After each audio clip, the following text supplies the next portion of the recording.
There's a certain kind of film you don't casually press play on. Not because it's boring, but because it might sit with you a little too long afterward. The kind that crawls under your skin, messes with your head, and leaves you staring at the ceiling at 3 a.m. wondering what exactly you just watched.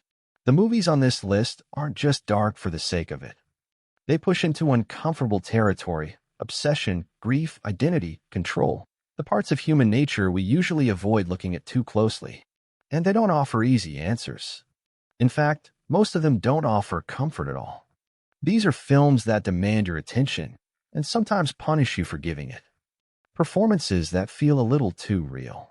Stories that spiral instead of resolve. Endings that don't wrap up neatly because real life doesn't either. So yeah, maybe don't watch these alone.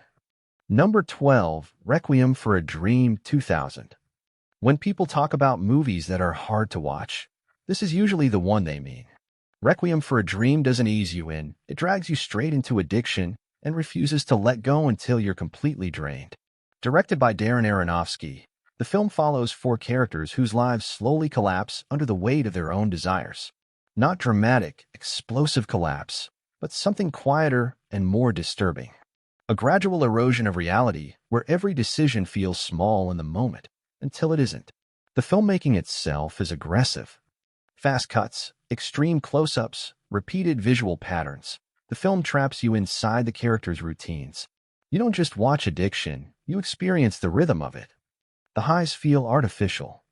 The lows feel endless. And then there's Ellen Burstyn. Her performance as a lonely mother chasing a television fantasy is probably the most devastating part of the film.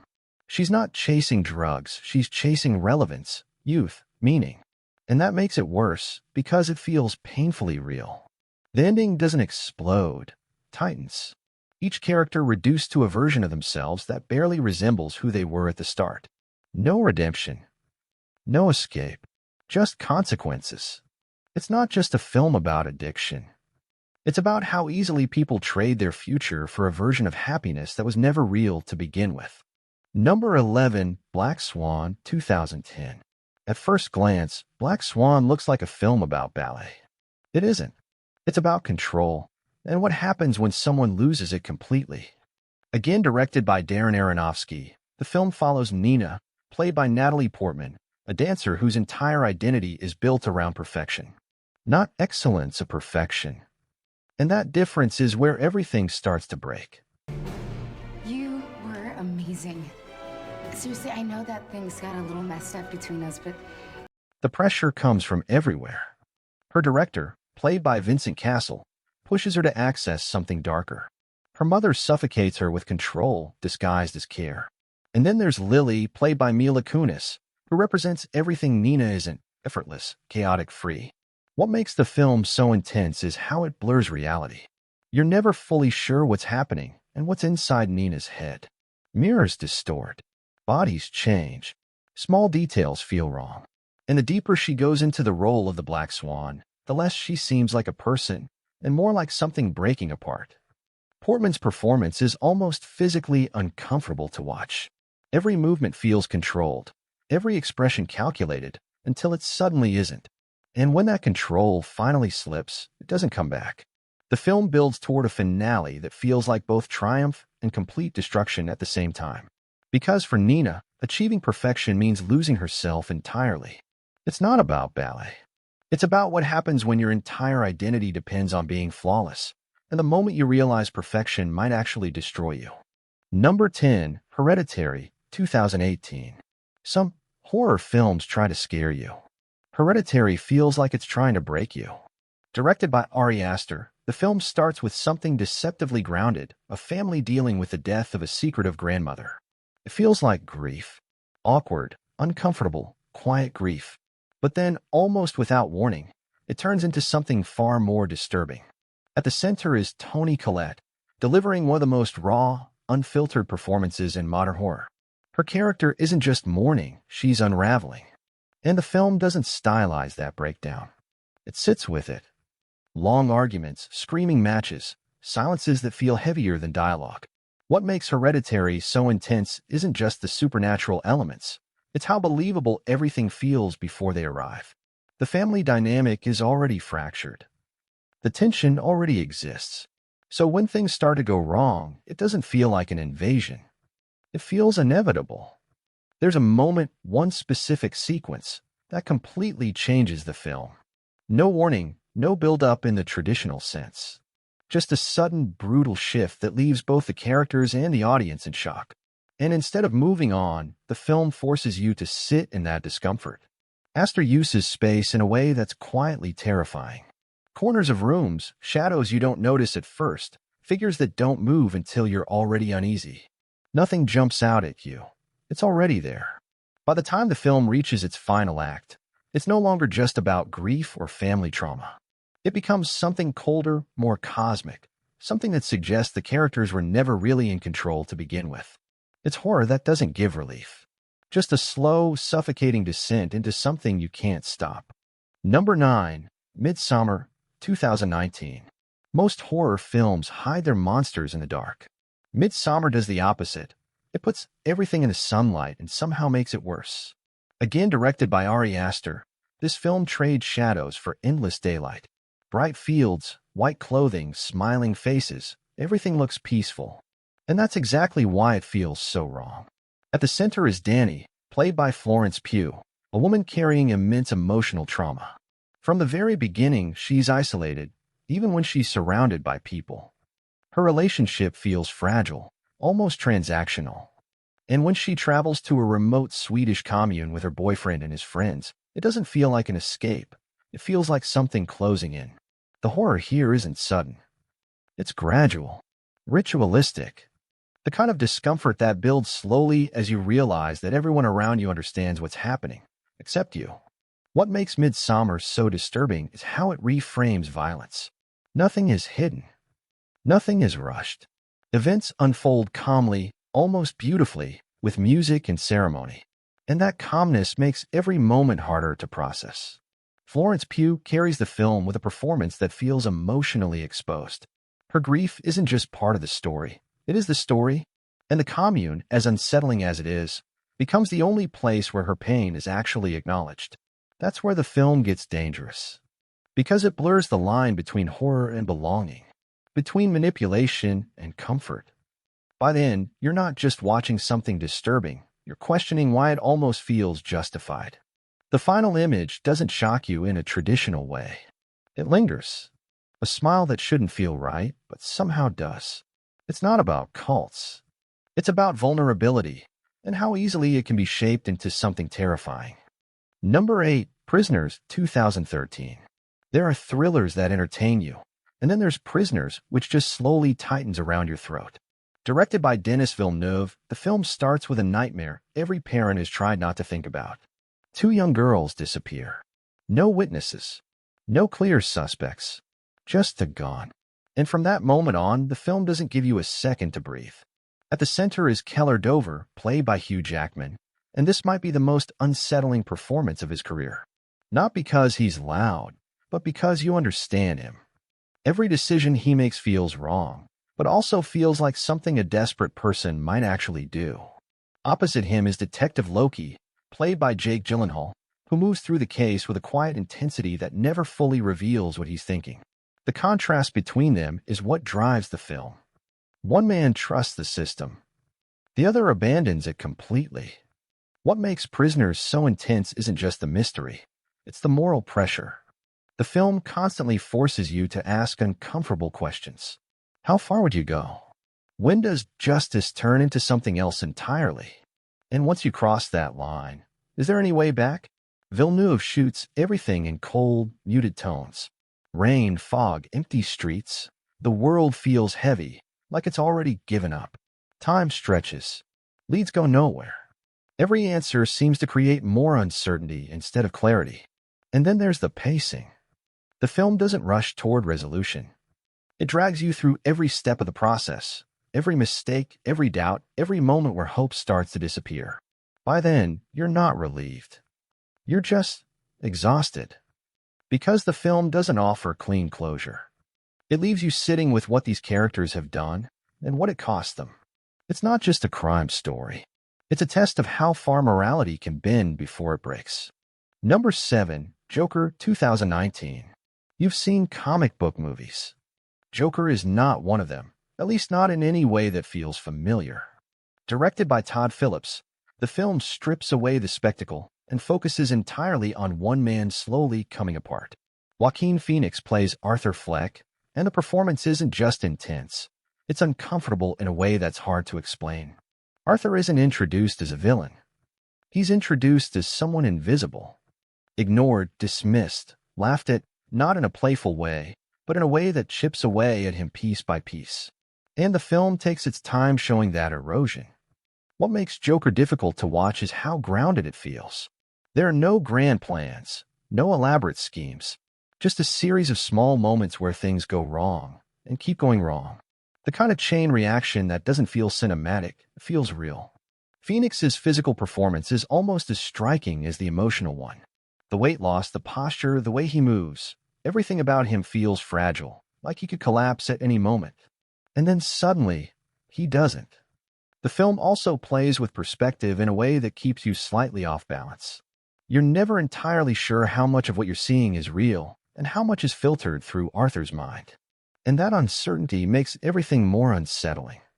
There's been a lot of debate around the film. Whether it sympathizes too much, whether it crosses lines it shouldn't. But that tension is part of why it works. It doesn't tell you what to think. It just shows you a descent and leaves you to decide what it means. By the time it reaches its final act, Arthur isn't just reacting anymore. He's transformed into something else entirely, something that feels both inevitable and deeply disturbing. It's not about a comic book villain. It's about isolation and what happens when someone finally stops trying to belong. Number 6, Shutter Island, 2010. Some films confuse you.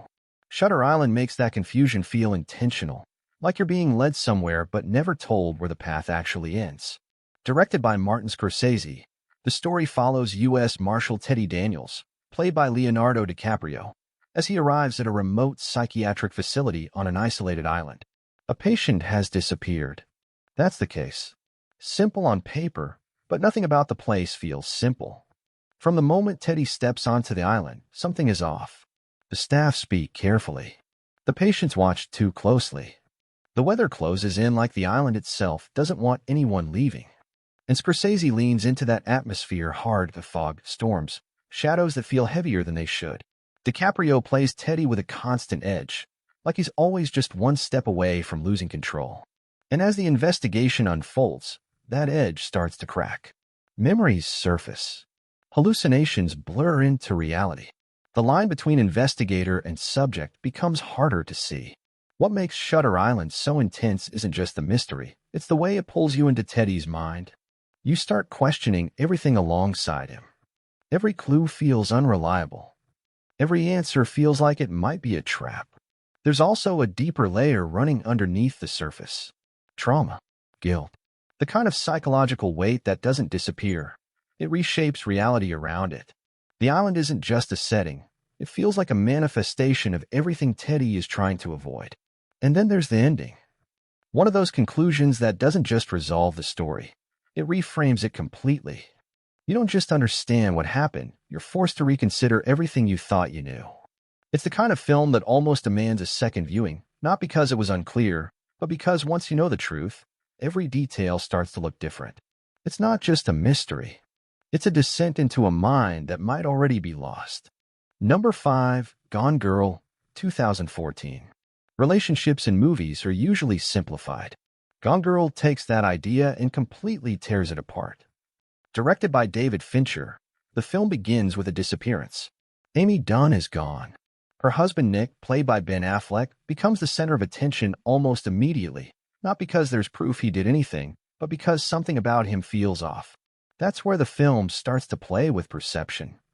News media, public opinion, carefully constructed narratives, everything becomes part of the story. You're not just watching an investigation, you're watching a performance. Then comes Amy, played by Rosamund Pike, and the film shifts into something much darker. What initially feels like a mystery turns into a psychological chess match. Control becomes the central theme. Who has it, who loses it, and how far someone is willing to go to take it back. Fincher's direction is precise, almost clinical. Every shot feels controlled. Every line of dialogue feels deliberate. There's no chaos here, just carefully executed manipulation unfolding step by step. What makes Gone Girl so intense is how it strips away the idea of a perfect couple. It shows how relationships can become performances, roles people play for each other, for society, for themselves. And when those roles start to crack, what's underneath isn't always something you want to see. The film doesn't give you a clear hero or villain. It constantly shifts your perspective, forcing you to reassess who you trust and why. And just when you think you understand the dynamic, it changes again. By the end, the most disturbing part isn't what happened, it's what continues to happen. The idea that sometimes the worst situations don't end. They just settle into a new, more controlled version of dysfunction. It's not just about a missing person. It's about the stories people build and the damage those stories can hide. Number 4, The Lighthouse, 2019. Some films feel strange. The Lighthouse feels like it's actively trying to drive you insane. Directed by Robert Eggers, this is a film that strips everything down to almost nothing. 2 men, one remote island, endless wind, crashing waves, and a lighthouse that feels less like a structure and more like something watching them. Willem Dafoe and Robert Pattinson carry the entire film, and what they create together is less of a relationship and more of a slow psychological collapse. At first, it feels like tension, personality clashes, authority versus defiance. But as time passes, that tension mutates into something far stranger. The film is shot in a nearly square aspect ratio, black and white, with lighting that feels harsh and unforgiving. There's nowhere to hide, and not for the characters, and not for you watching. Every wrinkle, every expression, every flicker of emotion is exposed. Dialogue shifts between normal conversation and something almost theatrical, like you're listening to a language that's slightly off from reality. And then there are the silences. Long, uncomfortable stretches where nothing happens, except the feeling that something is wrong. What makes The Lighthouse so intense is how it refuses to explain itself. Are the hallucinations real? Is the island affecting them? Or are these 2 men simply breaking under isolation and guilt? The film gives you pieces, but never the full picture. There's a mythological layer running underneath everything. See curses, forbidden knowledge, the idea of being punished for reaching towards something you shouldn't. And the lighthouse itself becomes this symbol of obsession, of wanting something you don't fully understand. By the end, the film doesn't resolve, it spirals. What you're left with isn't clarity, it's a feeling. Something unsettling, something incomplete. It's not about isolation. It's about what happens when there's nothing left to distract you from your own mind. Number 3, Nightcrawler, 2014.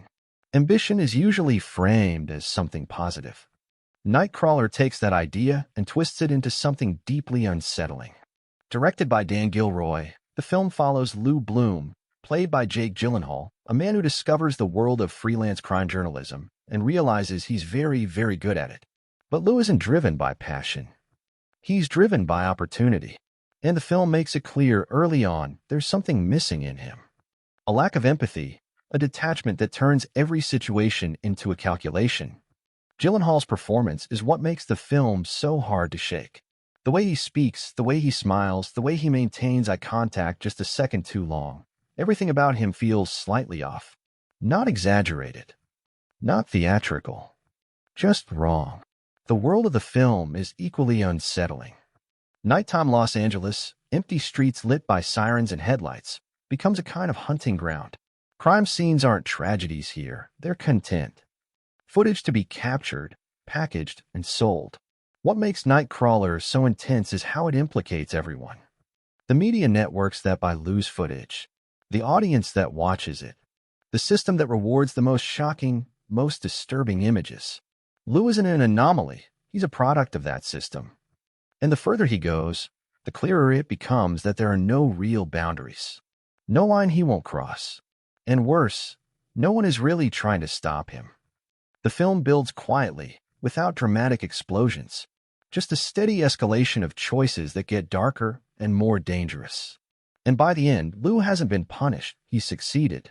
That's what makes it disturbing. Not the crimes themselves, but the realization that in this world, the worst behavior isn't just allowed, it's rewarded. Number 2, Mother, 2017. There are films that feel symbolic, and then there's Mother, which feels like a full-blown nightmare disguised as a story. Directed by Darren Aronofsky, this is probably one of the most divisive films of the decade. Some people walked out. Others called it genius. Very few sat in the middle. At the center is Jennifer Lawrence, playing a woman rebuilding a quiet life in a remote house with her husband, portrayed by Javier Bardem. At first, everything feels calm, almost too calm. And then someone knocks on the door. That's how it starts. One stranger, then another, then more.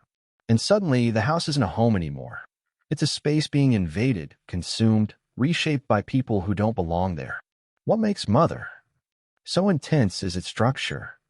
It doesn't follow normal storytelling logic. It escalates, slowly at first, then rapidly, then completely out of control. The film moves from quiet discomfort to absolute chaos without ever stopping to explain itself. Lawrence's performance anchors everything. The camera rarely leaves her perspective, which means you experience the film exactly as she does, confused, overwhelmed, increasingly panicked. There's no distance, no relief. And then there's the symbolism. It's not subtle.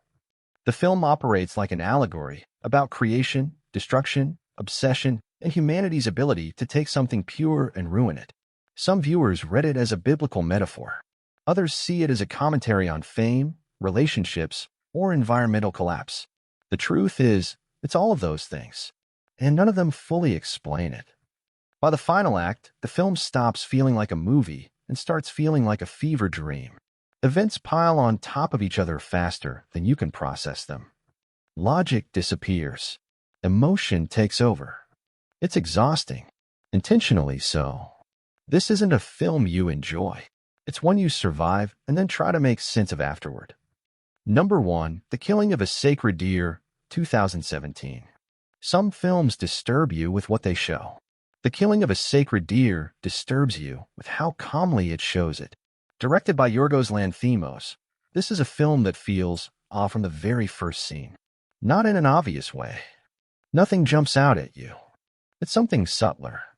The way people talk, the way they move, the pauses between sentences that feel just a little too long. At the center is a successful surgeon, played by Colin Farrell, whose life is precise, controlled, almost clinical. He has a family, a routine, a sense of order. And then there's Martin, played by Barry Keoghan, a quiet, awkward teenager who slowly inserts himself into that life. At first, Martin just seems strange, socially off, slightly unsettling. But as the film unfolds, it becomes clear that his presence isn't accidental, and it isn't harmless. What makes the film so intense is its refusal to behave like a normal thriller. There's no dramatic music guiding your emotions. No exaggerated performances telling you how to feel. Everything is delivered in this flat, almost emotionless tone, which somehow makes it worse. When the central conflict reveals itself, it doesn't feel like a twist. It feels like a sentence. Something inevitable. Something that can't be argued with or escaped from. The film draws heavily from Greek tragedy, where characters aren't just making choices, they're fulfilling something unavoidable. And that idea runs through every scene. The sense that no matter what anyone does, the outcome is already decided. Colin Farrell's performance is deliberately restrained. He doesn't explode emotionally. He contains everything, which makes the situation feel even more suffocating. Because you're waiting for a reaction that never comes. And then there's the ending. Cold, precise, almost mechanical. It doesn't give you emotional release.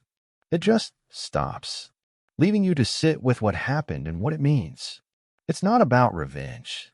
It's about consequence, delivered without emotion, without hesitation, and without mercy.